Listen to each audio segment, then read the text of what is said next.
ꯃꯃꯥꯡꯉꯩꯒꯤ ꯃꯇꯝ ꯑꯃꯗ ꯈꯨꯟ ꯑꯃꯗ ꯄꯥꯔꯤꯇꯣꯟ ꯀꯧꯕ ꯅꯨꯄꯥ ꯑꯃ ꯂꯩꯔꯝꯃꯤ꯫ ꯄꯥꯔꯤꯇꯣꯟꯒꯤ ꯑꯄꯣꯛꯄ ꯄꯣꯛꯄꯤꯗꯤ ꯂꯩꯈꯤꯗ꯭ꯔꯦ꯫ ꯄꯥꯔꯤꯇꯣꯟꯒꯤ ꯃꯆꯦ ꯑꯃ ꯂꯩꯔꯝꯃꯤ꯫ ꯃꯆꯦ ꯑꯗꯨꯒꯤ ꯃꯃꯤꯡꯅ ꯂꯦꯝꯕꯤ ꯀꯧꯔꯝꯃꯤ꯫ ꯂꯦꯝꯕꯤꯗꯣ ꯊꯪꯅꯕ ꯈꯨꯟꯗ ꯃꯌꯨꯝ ꯄꯥꯜꯂꯝꯃꯤ꯫ ꯄꯥꯔꯤꯇꯣꯟ ꯊꯕꯛ ꯁꯨꯕ ꯅꯣꯝꯕ ꯌꯥꯝꯅ ꯀꯜꯂꯝꯃꯤ꯫ ꯉꯁꯤꯁꯨ ꯄꯥꯔꯤꯇꯣꯟꯗꯣ ꯎꯃꯪꯗ ꯎ ꯌꯥꯟꯕ ꯂꯥꯛꯂꯝꯃꯤ꯫ ꯅꯣꯡꯌꯥꯏ ꯄꯥꯔꯤꯇꯣꯟꯕꯨ ꯎꯕꯗ, "ꯄꯥꯔꯤꯇꯣꯟ, ꯅꯪꯕꯨ ꯎꯃꯪꯗ ꯎ ꯌꯥꯟꯕ ꯂꯥꯛꯂꯤꯔꯣ?" "ꯍꯣꯏ ꯈꯨꯔꯥ, ꯃꯤꯅ ꯎ ꯐꯖꯕ ꯑꯃ ꯁꯤꯡꯂꯝꯕꯗꯨꯒꯤ ꯌꯦꯡꯒꯦ ꯍꯥꯏꯗꯨꯅ ꯂꯥꯛꯄꯅꯤ." "ꯑꯗꯣ ꯄꯥꯔꯤꯇꯣꯟ, ꯅꯪꯕꯨ ꯅꯇꯣꯝꯇ ꯂꯩꯕꯗꯨꯕꯨ ꯅꯨꯡꯉꯥꯏꯕ꯭ꯔꯣ? ꯅꯨꯄꯤ ꯊꯤꯅꯕ ꯇꯧꯔꯁꯤꯗꯅ." "ꯀꯔꯥꯏꯗꯒꯤꯅꯣꯗ ꯈꯨꯔꯥ, ꯑꯩꯒꯤ ꯁꯦꯟꯊꯣꯛ ꯃꯇꯥꯁꯤꯒ ꯅꯨꯄꯤ ꯊꯤꯔꯒ ꯍꯌꯦꯡ ꯃꯤꯒꯤ ꯃꯆꯥꯗꯣ ꯋꯥꯅꯕꯅꯤ." "ꯀꯔꯤꯒꯤ ꯋꯥꯗꯣꯏꯅꯣꯅꯦ? ꯊꯕꯛ ꯁꯨꯕꯕꯨ ꯇꯟꯗ꯭ꯔꯕꯗꯤ ꯅꯣꯡꯃ ꯅꯠꯇ꯭ꯔꯒ ꯅꯣꯡꯃꯗꯤꯅꯦ ꯁꯣꯏꯗꯅ ꯅꯨꯡꯉꯥꯏꯔꯛꯀꯅꯤ꯫ ꯊꯕꯛ ꯁꯨꯕꯕꯨ ꯇꯜꯂꯕ ꯃꯄꯨꯟꯁꯤ ꯆꯨꯞꯄ ꯅꯨꯡꯉꯥꯏꯕ ꯉꯝꯃꯔꯣꯏꯗꯕꯅꯤ." ꯑꯁꯨꯝꯅ ꯋꯥꯔꯤ ꯁꯥꯟꯅꯔꯝꯃꯤ꯫ ꯅꯣꯡꯃꯒꯤ ꯅꯨꯃꯤꯠꯅꯤ꯫ ꯄꯥꯔꯤꯇꯣꯟꯒꯤ ꯃꯆꯦ ꯂꯦꯝꯕꯤꯗꯨ ꯂꯥꯛꯂꯝꯃꯤ꯫ ꯃꯥꯅ ꯂꯥꯛꯄꯗ ꯌꯨꯝ ꯑꯗꯨ ꯁꯣ ꯂꯣꯟꯗꯨꯅ ꯂꯩꯔꯝꯃꯤ꯫ ꯂꯦꯝꯕꯤ ꯃꯄꯨꯛꯅꯤꯡꯗ ꯑꯁꯨꯝꯅ ꯈꯜꯂꯤ, "ꯑꯩꯈꯣꯏ ꯄꯥꯔꯤꯇꯣꯟꯗꯨꯕꯨ ꯀꯔꯥꯏꯗ ꯆꯠꯈꯤꯕꯖꯥꯠꯅꯣꯅꯦ? ꯑꯩꯅꯗꯤ ꯃꯥꯒ ꯎꯅꯔꯒ ꯋꯥꯔꯤ ꯁꯥꯒꯦ ꯍꯥꯏꯗꯨꯅ ꯂꯥꯛꯂꯤ꯫ ꯉꯥꯏꯍꯥꯛ ꯉꯥꯏꯔꯒꯦ." ꯂꯦꯝꯕꯤ ꯗꯥꯔꯤꯗꯨꯗ ꯐꯝꯗꯨꯅ ꯃꯄꯥꯕꯨ ꯂꯥꯛꯄ ꯉꯥꯏꯔꯤ꯫ ꯁꯨꯃꯥꯡ ꯃꯥꯡꯒꯣꯜ ꯑꯗꯨꯕꯨ ꯋꯥꯍꯩ ꯇꯩꯗꯕꯒꯤ ꯏꯁꯪ ꯂꯣꯏꯅ ꯀꯥꯏꯔꯦ꯫ ꯂꯦꯝꯕꯤꯅ ꯐꯝꯗꯨꯅ ꯂꯩꯔꯤꯕꯗꯣ ꯇꯊꯣꯠꯅ ꯎꯔꯗꯨꯅ ꯉꯪꯉꯤ꯫ ꯇꯊꯣꯠ ꯂꯦꯝꯕꯤꯗ ꯌꯦꯡꯗꯨꯅ, "ꯂꯦꯝꯕꯤ, ꯅꯪꯕꯨ ꯅꯄꯥꯝꯗ ꯂꯥꯛꯑꯝꯃꯤꯔꯣ?" "ꯑꯣꯏ ꯏꯟꯗꯣꯝꯆꯥ, ꯅꯧꯄꯥ ꯅꯨꯄꯥꯗꯨꯕꯨ ꯎꯃꯪꯗ ꯆꯠꯂꯤꯔ ꯈꯪꯗꯦꯅꯦ, ꯁꯤꯡꯖꯪ ꯑꯃ ꯄꯥꯏꯗꯨꯅ ꯆꯠꯈꯤꯕꯅꯤ꯫ ꯅꯧꯄꯥ ꯅꯨꯄꯥꯗꯣ ꯂꯥꯛꯄ ꯉꯥꯏꯕ ꯑꯣꯏꯅ ꯑꯩꯈꯣꯏꯗ ꯉꯥꯏꯍꯥꯛ ꯐꯝꯂꯨꯁꯤꯔꯣ?" "ꯌꯥꯔꯅꯤꯗ ꯏꯟꯗꯣꯝꯆꯥ, ꯏꯟꯗꯣꯝꯆꯥꯗꯤ ꯑꯅꯥ ꯑꯌꯦꯛꯀ ꯌꯥꯎꯗꯦꯀꯣ?" "ꯀꯔꯥꯏꯗꯒꯤ ꯌꯥꯎꯗꯕꯅꯣ? ꯅꯍꯥꯟꯗꯅꯤ ꯁꯤꯔꯝꯗꯧꯔꯦꯗꯅ, ꯂꯦꯡꯕ ꯊꯤꯟꯕ ꯇꯧꯗꯅ ꯅꯪ ꯈꯨꯔꯥꯅ ꯑꯃꯥꯏꯕ ꯀꯧꯔꯒ ꯌꯦꯡꯕꯗꯒꯤꯗꯤ ꯐꯔꯛꯏꯕꯅꯤꯅꯦ." "ꯏꯟꯗꯣꯝꯆꯥ, ꯂꯦꯡꯕ ꯊꯤꯟꯕ ꯇꯧꯕꯗꯣ ꯍꯧꯖꯤꯛꯁꯨ ꯁꯨꯝ ꯇꯧꯔꯤꯕ꯭ꯔꯣ?" "ꯌꯥꯝ ꯇꯣꯏꯅꯗꯤ ꯇꯧꯗ꯭ꯔꯦ, ꯃꯔꯛ ꯃꯔꯛꯇ ꯇꯧꯔꯤ꯫ ꯑꯗꯣ ꯂꯦꯝꯕꯤ, ꯅꯧꯄꯥ ꯅꯨꯄꯥꯁꯦ ꯅꯨꯄꯤ ꯊꯤꯖꯟꯅꯕ ꯇꯧꯁꯤꯅꯦ꯫ ꯏꯟꯗꯣꯝꯆꯥ ꯃꯥꯒꯤ ꯃꯇꯧꯁꯤ ꯌꯦꯡꯕ ꯉꯝꯗ꯭ꯔꯦ꯫ ꯊꯕꯛ ꯑꯃꯨꯛ ꯆꯠꯅꯤ, ꯆꯥꯛ ꯑꯃꯨꯛ ꯊꯣꯡꯅꯤ, ꯀꯣꯟ ꯑꯃꯨꯛ ꯐꯦꯡꯅꯤ." "ꯏꯟꯗꯣꯝꯆꯥ, ꯑꯩꯅ ꯂꯥꯛꯂꯤꯁꯤꯁꯨ ꯋꯥꯐꯝ ꯑꯗꯨꯒꯤꯅꯤ꯫ ꯑꯩꯁꯨ ꯃꯥꯒꯤ ꯈꯟꯕꯗ ꯑꯥꯗ ꯂꯩꯐꯝ ꯑꯃ ꯈꯪꯗꯦ." "ꯑꯗꯨꯅꯤꯅꯦ, ꯅꯨꯄꯤ ꯊꯤꯔꯕꯗꯤ ꯋꯥꯕꯁꯨ ꯈꯔ ꯐꯔꯅꯤꯗꯅ." ꯑꯗꯣꯝꯅ ꯍꯥꯏꯅꯔꯤꯉꯩ ꯇꯟꯖꯥꯗꯨꯗ ꯄꯥꯔꯤꯇꯣꯟꯁꯨ ꯊꯣꯡꯒꯥꯜꯂꯣꯝꯗꯒꯤ ꯆꯪꯉꯛꯏ꯫ ꯄꯥꯔꯤꯇꯣꯟ ꯃꯆꯦ ꯎꯕꯗ ꯍꯔꯥꯎꯖꯩ꯫ "ꯏꯆꯦ, ꯂꯥꯛꯑꯝꯃꯤꯔꯣ? ꯏꯆꯦꯁꯤ ꯅꯪꯒ ꯋꯥꯔꯤ ꯈꯔ ꯁꯥꯟꯅꯒꯦ ꯍꯥꯏꯗꯨꯅ ꯂꯥꯛꯂꯤꯕꯅꯤ꯫ ꯑꯗꯣ ꯅꯪꯕꯨ ꯀꯔꯥꯏ ꯆꯠꯂꯨꯏꯅꯣ?" "ꯏꯆꯦ, ꯑꯩꯁꯤ ꯎꯃꯪꯗ ꯁꯤꯡ ꯈꯔ ꯊꯤꯔꯨꯕꯅꯤ꯫ ꯏꯕꯥꯏꯒ ꯑꯉꯥꯡꯒꯗꯤ ꯌꯥꯎꯗ꯭ꯔꯣ?" "ꯅꯕꯥꯏꯗꯤꯅꯦ ꯊꯕꯛ ꯑꯃ ꯆꯠꯀꯅꯤꯅ ꯑꯉꯥꯡꯁꯨ ꯃꯕꯨꯛ ꯃꯄꯨꯒ ꯂꯩꯍꯧꯏꯅꯦ." ꯇꯊꯣꯠꯅ, "ꯂꯦꯝꯕꯤ, ꯅꯧꯄꯥꯁꯤ ꯂꯥꯛꯂꯕꯅꯤꯅ ꯏꯟꯗꯣꯝꯆꯥ ꯃꯅꯤꯡꯒꯤꯅꯦ ꯅꯪ ꯈꯨꯔꯥ ꯄꯤꯁꯛꯇꯣ ꯃꯁꯥ ꯉꯝꯗꯦ ꯍꯥꯏꯅ ꯄꯥꯎ ꯇꯥꯏ, ꯑꯃꯨꯛꯇ ꯍꯪꯂꯨꯈꯤꯒꯦꯀꯣ." "ꯍꯣꯏ ꯏꯟꯗꯣꯝꯆꯥ." ꯇꯊꯣꯠꯁꯨ ꯆꯠꯈ꯭ꯔꯦ꯫ ꯄꯥꯔꯤꯇꯣꯟꯅ, "ꯏꯆꯦ, ꯏꯃꯨꯡꯗ ꯆꯪꯁꯤꯜꯂꯣ." ꯃꯆꯤꯟ ꯃꯅꯥꯎꯗꯣ ꯏꯃꯨꯡꯗ ꯆꯪꯃꯤꯟꯅꯔꯛꯂꯦ꯫ ꯏꯃꯨꯡꯗꯣ ꯀꯣꯛꯐꯥꯏ ꯀꯥꯅ ꯂꯣꯏꯅ ꯂꯩꯔꯦ, ꯋꯥꯍꯩ ꯇꯩꯗꯕꯗꯒꯤ꯫ ꯂꯦꯝꯕꯤ ꯃꯧꯄꯥ ꯅꯨꯄꯥꯗ ꯌꯦꯡꯗꯨꯅ, "ꯑꯇꯣꯝꯕ, ꯅꯪꯕꯨ ꯏꯃꯨꯡꯒꯁꯤ ꯋꯥꯍꯩ ꯈꯔ ꯈꯔ ꯇꯩꯊꯣꯛꯇꯅ ꯇꯧꯕ ꯌꯥꯗ꯭ꯔꯣ? ꯀꯣꯛꯐꯥꯏ ꯉꯥꯛꯇ ꯉꯥꯏꯔꯦꯅꯦ ꯌꯨꯝꯁꯦ, ꯌꯨꯝ ꯃꯥꯟꯗ꯭ꯔꯦ꯫ ꯃꯤꯔꯥꯡꯅꯁꯨ ꯃꯨꯛꯇꯣꯏꯕ ꯂꯣꯏꯔꯦ꯫ ꯃꯤ ꯆꯪꯂꯛꯂꯕꯗꯤ ꯅꯪꯕꯨ ꯀꯔꯤꯝꯇ ꯏꯀꯥꯏꯗꯕ꯭ꯔꯣ?" "ꯏꯆꯦ, ꯑꯩꯁꯨ ꯊꯕꯛ ꯆꯠꯅꯕ ꯍꯣꯠꯅꯕꯗ ꯏꯃꯨꯡ ꯂꯣꯏꯁꯤꯟꯕꯒ ꯑꯝꯇ ꯁꯪꯗꯦꯗ꯫ ꯑꯗꯣ ꯑꯩ ꯉꯁꯤꯗꯤ ꯁꯤꯗ ꯆꯥꯛ ꯆꯥꯈ꯭ꯔꯁꯤ꯫ ꯅꯧꯄꯥ ꯀꯩꯊꯦꯜ ꯃꯆꯥꯗꯒꯤ ꯉꯥ ꯂꯩꯔꯨꯒꯦ." "ꯍꯣꯏ, ꯂꯩꯔꯨꯔꯣ. ꯏꯆꯦꯁꯨꯅꯦ ꯍꯣꯔꯦꯟ ꯅꯨꯡꯗꯥꯡ ꯋꯥꯏꯔꯝ ꯑꯣꯏꯅ ꯍꯜꯂꯒꯦ." ꯄꯥꯔꯤꯇꯣꯟꯗꯣ ꯉꯥ ꯂꯩꯕ ꯆꯠꯈꯤꯔꯝꯃꯤ꯫ ꯃꯧꯄꯥꯅ ꯉꯥ ꯂꯩꯕ ꯆꯠꯈ꯭ꯔꯤꯉꯩ ꯂꯦꯝꯕꯤꯗꯣ ꯏꯃꯨꯡ ꯃꯥꯡꯒꯣꯜꯗꯣ ꯋꯥꯍꯩ ꯅꯤꯡꯊꯤꯖꯅ ꯇꯩꯊꯣꯛꯂꯝꯃꯤ꯫ ꯄꯥꯔꯤꯇꯣꯟꯁꯨ ꯉꯥ ꯂꯩꯔꯨꯔꯒ ꯍꯜꯂꯛꯂꯝꯃꯤ꯫ ꯉꯥꯗꯨꯕꯨ ꯄꯥꯔꯤꯇꯣꯟꯅ ꯁꯦꯝꯂꯝꯃꯤ꯫ ꯂꯦꯝꯕꯤꯅ ꯆꯥꯛ ꯃꯩ ꯊꯥꯒꯠꯇꯨꯅ ꯃꯔꯣꯏ ꯃꯄꯥꯡ ꯁꯦꯝꯂꯝꯃꯤ꯫ ꯄꯥꯔꯤꯇꯣꯟꯁꯨ ꯉꯥꯗꯨꯕꯨ ꯁꯦꯝꯕ ꯂꯣꯏꯗꯨꯅ ꯏꯃꯨꯡꯗ ꯄꯨꯁꯤꯜꯂꯦ꯫ ꯂꯦꯝꯕꯤꯅ ꯉꯥꯗꯨꯕꯨ ꯐꯖꯅ ꯊꯣꯡꯗꯨꯅ ꯃꯆꯤꯟ ꯃꯧꯄꯥ ꯆꯥꯃꯤꯟꯅꯔꯤ꯫ ꯆꯥꯛ ꯇꯣꯛꯂꯗꯨꯅ ꯃꯆꯤꯟ ꯃꯧꯄꯥ ꯑꯅꯤꯗꯣ ꯋꯥꯔꯤ ꯁꯥꯟꯅꯔꯝꯃꯤ꯫ ꯂꯦꯝꯕꯤꯅ ꯃꯧꯄꯥꯗ ꯑꯁꯨꯝꯅ ꯍꯥꯏ, "ꯏꯕꯨꯡꯉꯣ, ꯍꯧꯖꯤꯛꯇꯤ ꯅꯪꯁꯨ ꯅꯨꯄꯤ ꯊꯤꯕ ꯌꯥꯔꯦ꯫ ꯏꯆꯦꯅ ꯅꯪꯕꯨ ꯂꯨꯍꯣꯡꯕꯤꯔꯒꯦ ꯍꯥꯏꯅꯅꯦ ꯈꯜꯂꯤ꯫ ꯅꯨꯄꯤ ꯑꯐꯕ ꯑꯃ ꯂꯩꯔꯦ. ꯏꯆꯦꯅꯅꯦ ꯅꯪꯒꯤꯗꯃꯛ ꯍꯥꯏꯅꯔꯒꯦ ꯍꯥꯏꯅꯅꯦ ꯈꯜꯂꯤ." "ꯏꯆꯦ, ꯃꯤꯒꯤ ꯃꯆꯥꯗꯣ ꯋꯥꯅꯕꯅꯤꯗ." "ꯀꯔꯤꯒꯤ ꯋꯥꯗꯣꯏꯅꯣ? ꯅꯪꯁꯨ ꯊꯕꯛ ꯁꯨꯕ ꯅꯣꯝꯕ ꯀꯜꯂꯤꯕ ꯑꯁꯤꯗꯤ ꯅꯨꯄꯤ ꯑꯗꯨꯁꯨ ꯊꯕꯛ ꯁꯨꯕ ꯅꯣꯝꯕ ꯌꯥꯝꯅ ꯀꯟꯕꯅꯤ. ꯑꯊꯨꯕꯗꯅꯦ ꯂꯨꯍꯣꯡꯅꯕ ꯇꯧꯁꯤ." ꯂꯦꯝꯕꯤꯅ ꯃꯧꯄꯥꯗ ꯋꯥ ꯀꯌꯥ ꯑꯃ ꯍꯥꯏꯔꯝꯃꯤ꯫ ꯂꯦꯝꯕꯤꯅ ꯁꯤꯟꯗꯨꯅ ꯂꯥꯏꯖꯒ ꯄꯥꯔꯤꯇꯣꯟꯒꯁꯨ ꯂꯨꯍꯣꯡꯂꯝꯃꯤ꯫ ꯂꯥꯏꯖ ꯃꯕꯨꯛ ꯃꯄꯥꯎ ꯌꯥꯝꯅ ꯐꯔꯝꯃꯤ꯫ ꯂꯨꯍꯣꯡꯕ ꯅꯣꯡꯉꯥꯟꯕꯒꯤ ꯑꯌꯨꯛꯅꯤ꯫ ꯂꯥꯏꯖꯗꯨ ꯉꯟꯇꯥ ꯍꯧꯒꯠꯇꯨꯅ ꯂꯝꯇꯨꯗꯨ ꯁꯤꯠ ꯁꯦꯡꯗꯨꯅ ꯂꯝ ꯇꯩꯔꯝꯃꯤ꯫ ꯇꯟꯖꯥ ꯑꯗꯨꯗ ꯄꯥꯔꯤꯇꯣꯟꯁꯨ ꯏꯃꯨꯡꯗꯒꯤ ꯊꯣꯛꯂꯛꯏ꯫ ꯃꯥꯒꯤ ꯅꯨꯄꯤꯅ ꯂꯝ ꯇꯩꯗꯨꯅ ꯂꯩꯔꯝꯕꯗꯣ ꯎꯕꯗ, "ꯅꯨꯄꯤ, ꯂꯝꯒꯗꯣ ꯌꯥꯝ ꯄꯥꯛꯅ ꯇꯩꯔꯨꯅꯨꯗ, ꯋꯥꯅꯕꯅꯤ. ꯈꯔ ꯇꯩꯔꯗꯤ ꯌꯥꯔꯦ." Nupa mi laklaga phajadi loina taithoklamlaki ano nupa ngasibu thabuk chapidoiro ngasidi chalagomgi nangsu nangi thabukto loisinjaro hoi nupa Pariton ga lai jagado yamna nusinana leiminarami Paritona thabuk suba chattuna adudagi phanglakpa senaduna imung purami matam kharagi tung laijasu machanupa ama poklami ikhang khanghodana laijado yamna kanna naraklami Paritona mangonda araiba sena amaiba kauduna yenglami amaibaduna laijabu yam munna yenglaba matungda asumna haire ibungo Pariton nangi nupi yanabasidi phabada matam khara changani sensu khara changani ko khura ai nupibu amukta phanaba layengbiu yenganida kuragi yumdagi hidak laurura hidak to amada lupa mangani chayolani pithakadabani ko asi hairamlaga amaibado chatkirami Pariton wakhalda hoji khotchira sensum talaite khuranadi hidak laur laun hairam karam tawni tawrisi aigi nupi thawaidi kannaba yadi phari ai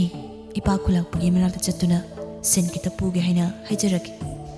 tanja aduda lembi silaklami Paritonna machi lakpobda ije lagliro changoije isese laijanari tabada hangbelaglibani ni nati laijabu kyam kana ngamdabano amaiba kauduna amata yenghandrabo nangbo yenghaleje laijagi anabse phabada matam khara changni na haina hairami hirak changnai na chardi phani haina hairami adudaije hirak do momani yamna tangi kayam tangi hairisibo amada lupa manga pina nungmada amamam pidakadabani haina hairami khura amaibaduna hairambani adudi tangi ne he adudi nangni kamai toba ichena mating pangadabasu nabaina suraga chabani ije ipa khulakpadagi puraki aina thabuk suraga singnaba adumaina tawru iche laijagi thawaidine kandaba yadabani oije adudi iche laijagi manakta hekta leibiramo ai ipa khulakpagi manakta amta chaluki oi chaluru Paritondo makhoi khungi khulakpagi manakta laklami khulakpa Pariton bu ubada Pariton kari leire nangna aigi nakta lakpade ipa khulakpadagi mateng amta nijage haduna ipa khulakpagi manakta lakjabani kari mateng no hayo ipa khulakpa aigi nupido yam kanna naduna le layingbada sen yam changlani haina amaibana hairami aduna ipa khulakpadagi sen kata puge haiduna ai lakpani Pariton aidi pot ama thamdrabadi sen pidine adibu kari purakene nangbo ipa khulakpa aigi ingkhogi chisi pure masi ipa khulakpada thamjaramaki si yoirdi yare khulakpana Pariton dagi chedu lauduna sen khara pirami Pariton ngasai amaibadugi manakta chattuna hidak laurami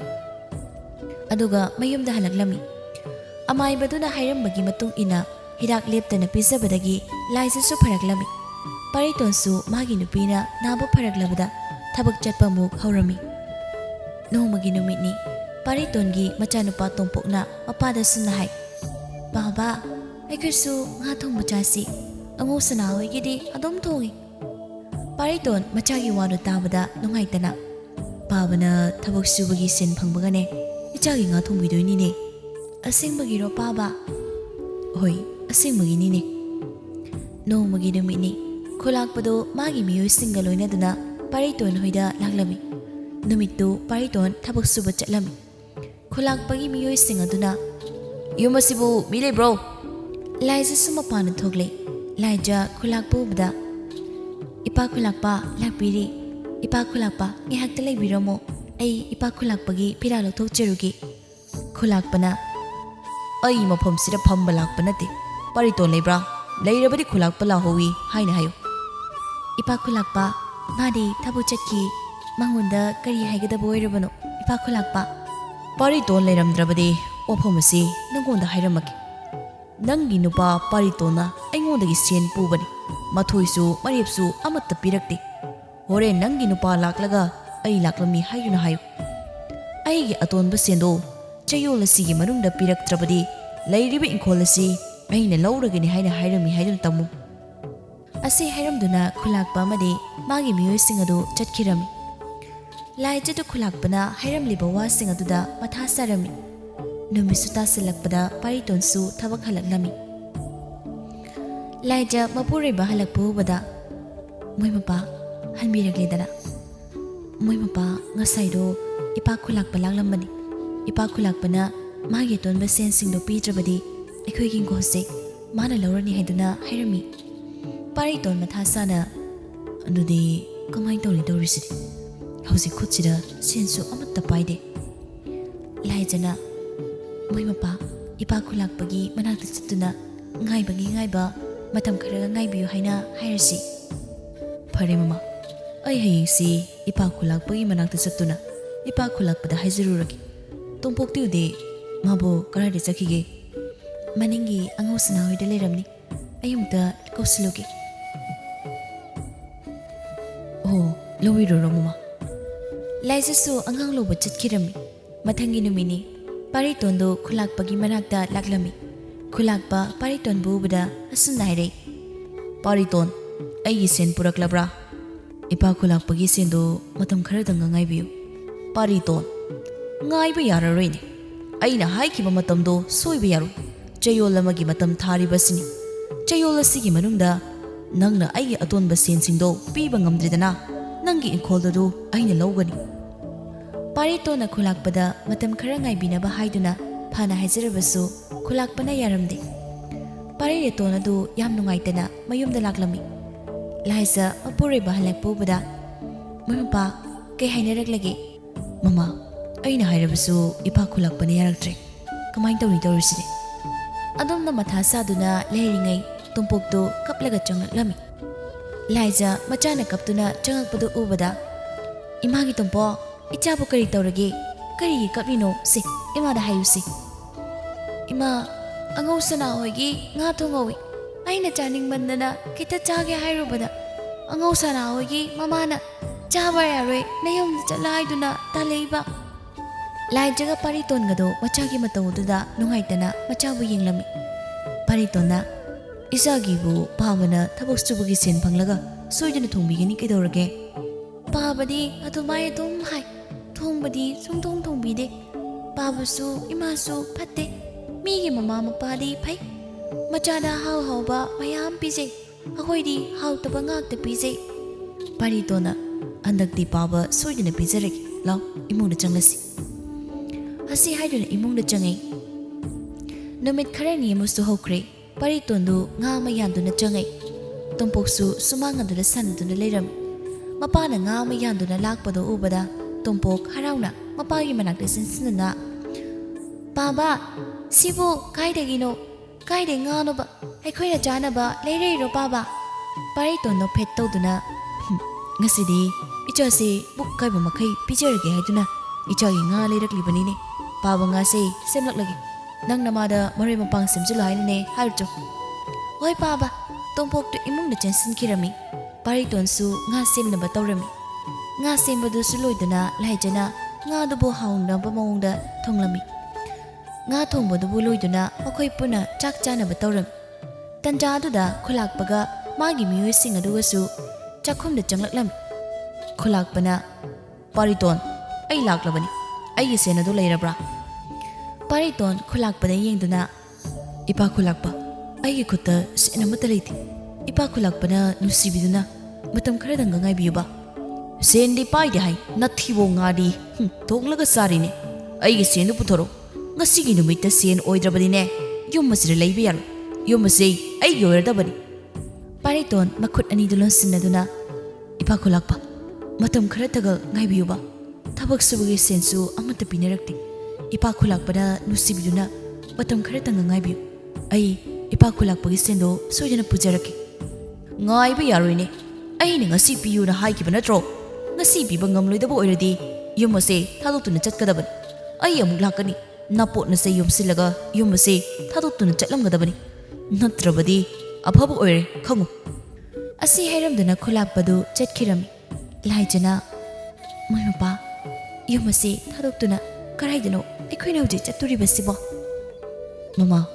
ꯌꯨꯝ ꯑꯁꯤ ꯊꯥꯗꯣꯛꯇꯨꯅ ꯑꯩꯈꯣꯏ ꯆꯠꯂꯁꯤ꯫ ꯑꯩꯅ ꯃꯇꯦꯡ ꯄꯥꯡꯈꯤꯕ ꯏꯇꯥꯎ ꯈꯔ ꯂꯩ ꯃꯈꯣꯏꯒꯤꯗ ꯃꯇꯝ ꯈꯔ ꯆꯪꯖꯐꯝ ꯂꯧꯗꯨꯅ ꯂꯩꯔꯨꯔꯁꯤ ꯑꯁꯨꯝꯅ ꯃꯇꯩ ꯃꯅꯥꯎ ꯍꯥꯏꯅꯗꯨꯅ ꯌꯨꯝ ꯑꯗꯨꯕꯨ ꯊꯥꯗꯣꯛꯇꯨꯅ ꯃꯈꯣꯏ ꯊꯦꯕꯣꯒꯤ ꯌꯨꯝꯗ ꯂꯥꯛꯂꯝꯃꯤ ꯄꯥꯔꯤꯇꯣꯟ ꯊꯦꯕꯣ ꯀꯧꯔꯝꯃꯤ ꯊꯦꯕꯣꯁꯨ ꯃꯤ ꯀꯧꯕꯒꯤ ꯃꯈꯣꯜ ꯇꯥꯕꯗꯨꯗ ꯃꯄꯥꯅ ꯊꯣꯛꯂꯛꯏ ꯊꯦꯕꯣ ꯄꯥꯔꯤꯇꯣꯟꯕꯨ ꯎꯕꯗ ꯏꯇꯥꯎ ꯅꯪ ꯂꯥꯛꯂꯤꯔꯣ ꯏꯆꯒ ꯑꯉꯥꯡꯒꯁꯨ ꯌꯥꯎꯔꯛꯂꯤꯗꯅ ꯑꯩꯗꯤ ꯐꯤꯔꯥ ꯂꯧꯊꯣꯛꯂꯨꯒꯦꯀꯣ ꯄꯥꯔꯤꯇꯣꯟꯅ ꯏꯇꯥꯎ ꯑꯩꯅ ꯂꯥꯛꯂꯤꯁꯦ ꯏꯇꯥꯎꯗꯒꯤ ꯃꯇꯦꯡ ꯑꯃꯇ ꯂꯧꯒꯦ ꯍꯥꯏꯗꯨꯅ ꯂꯥꯛꯄꯅꯤ ꯀꯔꯤ ꯃꯇꯦꯡꯅꯣ ꯏꯇꯥꯎ ꯄꯥꯔꯤꯇꯣꯟꯅ ꯋꯥꯔꯤ ꯄꯨꯝꯕ ꯃꯥꯒꯤ ꯃꯇꯥꯎ ꯊꯦꯕꯣꯗ ꯂꯤꯔꯝꯃꯤ ꯊꯦꯕꯣꯁꯨ ꯃꯇꯥꯎ ꯄꯥꯔꯤꯇꯣꯟꯒꯤ ꯋꯥꯔꯤꯗꯨ ꯇꯥꯔꯕ ꯃꯇꯨꯡ ꯏꯇꯥꯎ ꯑꯗꯨꯗꯤ ꯍꯧꯖꯤꯛ ꯀꯃꯥꯏꯅ ꯇꯧꯕ ꯏꯇꯥꯎ ꯍꯣꯏꯗꯤ ꯀꯥꯏꯗ ꯂꯩꯒꯅꯤ ꯏꯇꯥꯎ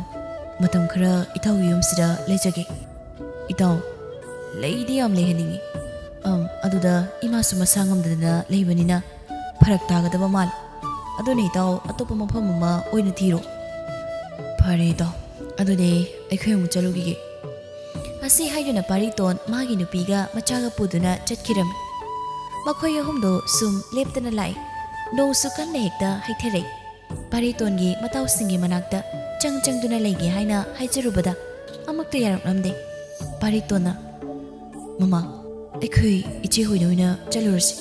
ꯏꯆꯦꯅꯗꯤ ꯑꯩꯈꯣꯏꯒꯤ ꯑꯋꯥꯕꯁꯦ ꯁꯣꯏꯗꯅ ꯎꯕꯤꯒꯅꯤ ꯑꯁꯤ ꯍꯥꯏꯗꯨꯅ ꯃꯈꯣꯏꯗꯨ ꯂꯦꯝꯕꯤꯒꯤ ꯃꯅꯥꯛꯇ ꯂꯥꯛꯂꯝꯃꯤ ꯌꯧꯔꯗꯨꯅ ꯄꯥꯔꯤꯇꯣꯟ ꯃꯆꯦꯕꯨ ꯀꯧꯔꯝꯃꯤ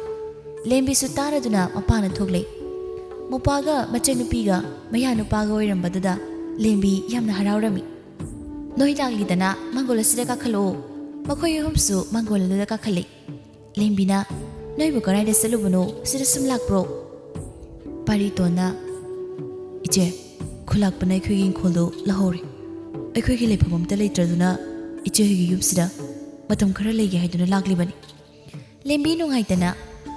ꯈꯨꯂꯥꯛꯄꯅ ꯏꯪꯈꯣꯜ ꯂꯧꯈ꯭ꯔꯦ ꯍꯥꯏꯕ ꯀꯌꯥꯗ ꯐꯠꯇ꯭ꯔꯤꯕ ꯈꯨꯂꯥꯛꯄꯅꯣ ꯃꯥꯒꯤ ꯁꯦꯟ ꯈꯔ ꯇꯣꯜꯂꯤ ꯍꯥꯏꯗꯨꯅ ꯑꯁꯨꯝꯅ ꯇꯧꯕꯕꯨ ꯀꯅꯥꯅ ꯍꯧꯖꯒꯦ ꯏꯆꯦꯒꯤꯁꯤꯗꯅꯦ ꯃꯇꯝ ꯈꯔ ꯍꯦꯛ ꯂꯩꯔꯣ ꯃꯄꯥꯟꯗ ꯍꯥꯏꯅꯔꯤꯕꯗꯣ ꯂꯦꯝꯕꯤꯒꯤ ꯅꯨꯄꯥ ꯆꯥꯎꯇꯣꯟꯁꯨ ꯇꯥꯔꯝꯃꯤ ꯆꯥꯎꯇꯣꯟ ꯃꯄꯥꯅ ꯊꯣꯛꯂꯛꯇꯨꯅ ꯄꯥꯔꯤꯇꯣꯟ ꯅꯣꯏ ꯂꯥꯛꯂꯝꯃꯤꯔꯥ ꯍꯣꯏ ꯚꯥꯏ ꯂꯥꯛꯆꯔꯝꯃꯤ ꯅꯠꯇꯦ ꯅꯣꯏ ꯂꯥꯛꯄꯕꯨ ꯀꯔꯤ ꯂꯩꯒꯦ ꯂꯦꯝꯕꯤꯅ ꯃꯄꯨꯔꯣꯏꯕꯗ ꯃꯣꯏ ꯃꯄꯥ ꯑꯩꯈꯣꯏꯒꯤ ꯏꯪꯈꯣꯜꯗꯣ ꯈꯨꯂꯥꯛꯄꯅ ꯂꯧꯈ꯭ꯔꯦ ꯑꯗꯨꯅ ꯃꯇꯝ ꯈꯔ ꯁꯤꯗ ꯂꯩꯒꯦ ꯍꯥꯏꯔꯤꯕ ꯃꯃꯥ ꯑꯗꯨꯗꯤ ꯌꯥꯔꯣꯏꯅꯦ ꯑꯩꯈꯣꯏ ꯐꯥꯎ ꯂꯩꯕ ꯆꯦꯜꯂꯀꯥꯟꯁꯤꯗ ꯃꯣꯏ ꯑꯃꯨꯛ ꯀꯔꯥꯏꯗ ꯂꯩꯗꯣꯏꯅꯣ ꯄꯥꯔꯤꯇꯣꯟ ꯅꯣꯏꯅ ꯁꯤꯗ ꯂꯩꯕ ꯍꯥꯏꯗꯣ ꯐꯔꯛ ꯇꯥꯔꯅꯤ ꯑꯗꯨꯅꯅꯦ ꯑꯇꯣꯞꯄ ꯃꯐꯝ ꯑꯃ ꯑꯣꯏꯅ ꯌꯦꯡꯉꯨ ꯏꯕꯥꯏꯅ ꯍꯥꯏꯔꯤꯕꯁꯤ ꯅꯣꯏꯕꯨ ꯂꯩꯍꯟꯅꯤꯡꯗꯕꯒꯤ ꯍꯥꯏꯕ ꯅꯠꯇꯦꯀꯣ ꯏꯕꯥꯏꯁꯨ ꯅꯣꯏꯕꯨ ꯃꯐꯝ ꯑꯁꯤꯗ ꯂꯩꯍꯟꯅꯤꯡꯉꯤ ꯑꯗꯨꯕꯨꯅꯦ ꯃꯐꯝꯁꯤ ꯌꯥꯝ ꯆꯤꯜꯂꯤꯅꯤ ꯅꯪ ꯏꯕꯥꯏꯕꯨ ꯋꯥꯔꯧꯒꯅꯨꯀꯣ ꯍꯣꯏ ꯏꯕꯥꯏ ꯋꯥꯔꯧꯖꯗꯦꯗ ꯏꯆꯦ ꯑꯗꯨꯗꯤ ꯑꯩꯈꯣꯏ ꯑꯃꯨꯛ ꯆꯠꯂꯨꯈꯤꯒꯦ ꯂꯦꯝꯕꯤ ꯅꯤꯡꯉꯝꯗꯅ ꯏꯆꯦꯒꯤ ꯏꯕꯨꯡꯉꯣ ꯆꯠꯂꯣ ꯏꯁꯣꯔꯅꯅꯦ ꯏꯄ꯭ꯋꯥꯒꯤ ꯑꯋꯥꯕꯁꯤ ꯁꯣꯏꯗꯅ ꯀꯣꯛꯍꯟꯕꯤꯒꯅꯤ ꯍꯣꯏ ꯏꯆꯦ ꯄꯥꯔꯤꯇꯣꯟꯗꯣ ꯃꯥꯒꯤ ꯅꯨꯄꯤꯒ ꯃꯆꯥꯒꯕꯨ ꯄꯨꯗꯨꯅ ꯆꯠꯈꯤꯔꯝꯃꯤ ꯂꯦꯝꯕꯤ ꯃꯄꯨꯔꯣꯏꯕꯗ ꯋꯥꯔꯧꯅ ꯌꯦꯡꯗꯨꯅ ꯃꯣꯏ ꯃꯄꯥ ꯑꯩ ꯉꯁꯤꯗꯤ ꯃꯣꯏ ꯃꯄꯥꯕꯨ ꯋꯥꯔꯧꯏ ꯏꯄ꯭ꯋꯥꯁꯤꯅ ꯃꯆꯦ ꯑꯩ ꯂꯩꯔꯤ ꯍꯥꯏꯗꯨꯅ ꯃꯇꯝ ꯈꯔꯗ ꯃꯐꯝꯁꯤꯗ ꯂꯩꯖꯒꯦ ꯍꯥꯏꯗꯨꯅ ꯍꯥꯏꯔꯒ ꯃꯣꯏ ꯃꯄꯥꯅ ꯏꯄꯥꯕꯨ ꯌꯨꯝ ꯑꯁꯤꯗꯒꯤ ꯆꯠꯍꯟꯈꯤꯕ ꯅꯠꯇ꯭ꯔꯣ ꯃꯃꯥ ꯃꯤ ꯂꯩꯕ ꯍꯥꯏꯕꯁꯦ ꯃꯈꯣꯏꯁꯦ ꯑꯩꯈꯣꯏꯅ ꯊꯥꯛꯇꯣꯏꯅꯤꯅꯦ ꯑꯩꯈꯣꯏꯅ ꯁꯦꯟ ꯀꯌꯥꯝ ꯄꯥꯏꯔꯗꯅ ꯑꯩꯈꯣꯏꯅ ꯃꯣꯏꯕꯨ ꯊꯥꯛꯀꯗꯧꯔꯤꯕꯅꯣ ꯑꯩꯅ ꯅꯣꯡꯃꯒꯤ ꯑꯐꯪ ꯑꯐꯪꯕ ꯊꯕꯛ ꯁꯨꯗꯨꯅ ꯏꯃꯨꯡ ꯄꯨꯔꯤꯕ ꯅꯠꯇ꯭ꯔꯣ ꯃꯣꯏ ꯃꯄꯥ ꯇꯉꯥꯏ ꯐꯗ꯭ꯔꯕ ꯃꯇꯝꯗ ꯃꯇꯦꯡ ꯄꯥꯡꯅꯗ꯭ꯔꯕꯗꯤ ꯃꯆꯤꯟ ꯃꯅꯥꯎ ꯑꯣꯏꯔꯨꯕꯒꯤ ꯀꯔꯤ ꯀꯥꯟꯅꯕꯅꯣ ꯏꯄ꯭ꯋꯥꯅ ꯑꯩꯕꯨ ꯀꯌꯥꯝ ꯋꯥꯔꯧꯔꯝꯒꯅꯤ ꯍꯧꯖꯤꯛ ꯅꯣꯡ ꯃꯔꯛ ꯑꯁꯤꯗ ꯀꯔꯥꯏꯗꯅꯣ ꯃꯈꯣꯏꯅ ꯂꯩꯔꯝꯗꯣꯏꯕꯁꯤꯕꯣ ꯑꯉꯥꯡꯁꯨ ꯌꯥꯎꯔꯤ ꯃꯣꯏ ꯃꯄꯥꯒꯤ ꯊꯃꯣꯏꯗꯣ ꯌꯥꯝ ꯄꯤꯛꯃꯜꯂꯤ ꯉꯁꯤ ꯑꯩꯒꯤ ꯏꯄ꯭ꯋꯥꯗꯣ ꯏꯄ꯭ꯋꯥꯗ ꯊꯣꯛꯂꯤꯕꯁꯤꯒꯨꯝ ꯑꯩꯈꯣꯏꯅ ꯊꯣꯛꯂꯕꯗꯤ ꯃꯣꯏ ꯃꯄꯥ ꯀꯔꯤ ꯇꯧꯕꯤꯗꯣꯏꯅꯣ ꯃꯃꯥ ꯅꯪ ꯑꯩꯒꯤ ꯆꯤꯟꯊꯛꯇ ꯌꯥꯝ ꯈꯨꯝꯒꯅꯨ ꯑꯩꯅ ꯇꯧꯔꯤꯕꯁꯦ ꯏꯃꯨꯡ ꯑꯁꯤꯒꯤ ꯐꯅꯕꯅꯤ ꯃꯁꯦ ꯅꯪꯅ ꯈꯪꯉꯨ ꯑꯁꯤ ꯍꯥꯏꯗꯨꯅ ꯆꯥꯎꯇꯣꯟꯗꯣ ꯏꯃꯨꯡꯗ ꯆꯪꯈꯤꯔꯝꯃꯤ ꯂꯦꯝꯕꯤ ꯃꯃꯤꯠꯇꯒꯤ ꯃꯄꯤ ꯇꯥꯅ ꯊꯣꯡꯒꯥꯜꯂꯣꯝꯗ ꯌꯦꯡꯗꯨꯅ ꯏꯆꯦꯒꯤ ꯏꯕꯨꯡꯉꯣ ꯏꯆꯦꯅ ꯏꯄ꯭ꯋꯥꯒꯤ ꯃꯇꯦꯡ ꯄꯥꯡꯕ ꯉꯝꯗ꯭ꯔꯦ ꯅꯪ ꯏꯆꯦꯕꯨ ꯋꯥꯔꯧꯒꯅꯨꯀꯣ ꯑꯁꯤ ꯍꯥꯏꯗꯨꯅ ꯀꯞꯆꯩ ꯄꯥꯔꯤꯇꯣꯟ ꯍꯧꯖꯤꯛꯇꯤ ꯈꯪꯂꯦ ꯃꯥꯒꯤ ꯃꯇꯦꯡ ꯀꯅꯥꯅꯁꯨ ꯐꯪꯂꯔꯣꯏ ꯍꯥꯏꯕ ꯄꯥꯔꯤꯇꯣꯟ ꯃꯥꯒꯤ ꯅꯨꯄꯤꯒ ꯃꯆꯥꯒꯕꯨ ꯄꯨꯗꯨꯅ ꯎꯃꯪꯗ ꯂꯥꯛꯂꯝꯃꯤ ꯅꯣꯡꯁꯨ ꯀꯟꯅ ꯍꯦꯛꯇ ꯍꯩꯊꯔꯝꯃꯤ ꯎꯃꯪꯗ ꯅꯨꯡꯒꯤ ꯁꯨꯔꯨꯡ ꯑꯃ ꯂꯩꯕꯗꯨ ꯎꯔꯝꯃꯤ ꯃꯈꯣꯏ ꯅꯨꯡꯒꯤ ꯁꯨꯔꯨꯡ ꯑꯗꯨꯗ ꯆꯪꯉꯛꯇꯨꯅ ꯅꯣꯡ ꯊꯣꯛꯂꯝꯃꯤ ꯇꯣꯝꯄꯣꯛ ꯃꯕꯨꯛꯇꯣ ꯄꯥꯏꯗꯨꯅ ꯀꯞꯇꯨꯅ ꯏꯃꯥ ꯑꯩ ꯆꯥꯛ ꯂꯥꯝꯃꯦ ꯑꯩ ꯆꯥꯛ ꯂꯥꯝꯃꯦ ꯏꯃꯥ Laija machabu mathada konsinduna imagi tumpo imana lairabi oirubana ichagi ram khorangba kokan bangamjede Pariton machagi matauda yengma ngamdreduna magi nupida sumna hai Mama nungsu hangri ai chana janaba hairaki da thirugi ichaga phasana leramko oi mamba Pariton do umang manung asum changaktuna chama yaba kari hauribagi haiduna thiram asum thirakpada laphoi khara panbado Paritona uraduna laphoi adu boheklami laphoi adu puduna lakpada soklaba lam nganu mathengnerami lam nganu dubu ubada Paritondo nungaitaba phawrami lam nganu dubu lokhattuna magi asokpaduda hidak hapirami Pariton lam nganu dubu magi nupiga machaga leiribaduda purei lai changakna moi mapa karaidagi lam nganu no pureiduna mama aina umangda chanaba thiba chappada soktuna taduna leiramba thengnabadagi aina puraglibanine lam nganu se phajana thambiyu hoi asumna ahingduma surungaduda laphoi chaduna lelami mathangi numitni lam nganu dugi asokpado loina pharami madu wada Paritonga laisagadu yamna ngaklami lam nganu duna pukchel chawraba nupa nahangna igi punsibu kanbiri nahaki laman singboina aina nambu sanagi leibakta pugani mafam madudadi nangna launingba sana makai lawba yagani laisaga Paritongani usek aduna taibong miron ngangbaduda yamna ngaklami lam nganu duna nakoina ngaklibado ai haigi ayagasi icham chamba lam nganu nati LAIOIRABA LAM NGANU ni sanagi leibakta chatlasi numit takrabadi changba yade madau karamna chatkani aingona tongduna chatkadabani adu pikpa nangonda aina kamain tongani aina sauningliba makai chawba ngamine asi haiduna lam nganu du mi amadagi hena chawraklami Pariton magi nupide yengduna mama nang ichagaleram ai sanagi leibaktagi sana lawruki